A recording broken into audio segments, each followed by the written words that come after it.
Gearoid, it's a tough day at the office. What are your initial thoughts? Very disappointed, frustrated. Yeah, a bit of both. Equally proud, it's been. We'll never give in. It's been a good year. Look, we're not done yet. I think I need to check that, but I think we are. But I suppose my head's not in that space yet. But yeah, look, we gave it everything today. And at 2019, with a try to score with 30 odd minutes on the clock, I was really confident. But credit to them, they're a super side, and they're not where they are for by chance. They have so much experience, and they show that in those last 20 minutes. Good adversity early on in the game with Tom Gargan having to come off injured. As you mentioned, much proudness around the lads, but that incident alone is going to be a talking point going forward, surely.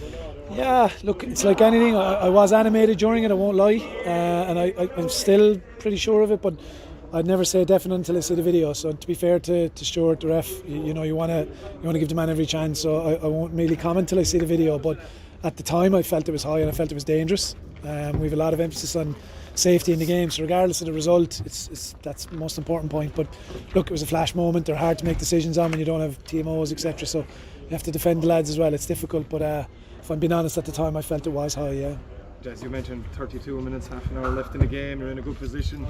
Even then, what happened in that last half hour that you just couldn't get that drawing? Yeah, we just couldn't get a foothold, and they got back and got an early score then after that, so that probably just got them back in the game and got their confidence. But again, just scrums there near the line at the end, and near the line, and we probably went a bit early to the backs, and a few ifs and buts that were completely out of our control, no one else's fault. So that's disappointing. But look, these are things you learn from, and look, it didn't just come down to today. We've had games this year where we haven't got bonus points, losing bonus points or try bonus, and they're factors, in a league of this length, they're factors. So big learning points for next year.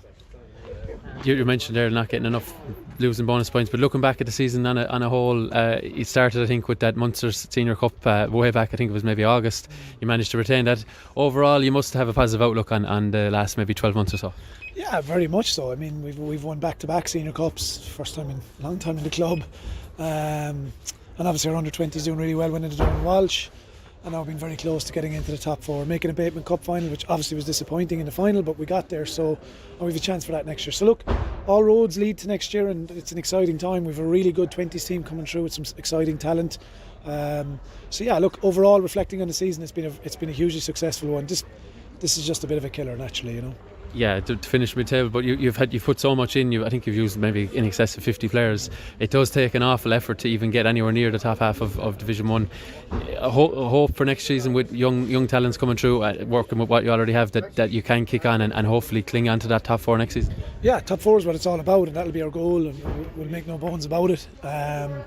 So yeah, that will be the goal. But look, it's probably just the here and now is about this season, and I'm hugely proud of that group inside there. They're an immense team. There's so much talent there, and they're a mentally tough bunch. And I have to credit the coaches and the management and the physio and doctors, etc. as well, and our medical team, our video analysis, Niall, all those guys. They've been incredible. So we are because of the players, number one, but also the guys in the back room as well.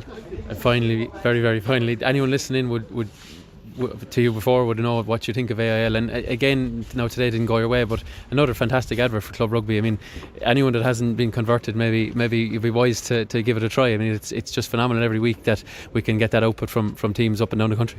100%, and credit to Trinity and UCD. Last night I watched the game, it was streamed, and incredible rugby match. I think was there 2,000 people at the match, and yeah, you're right, it's a really high brand.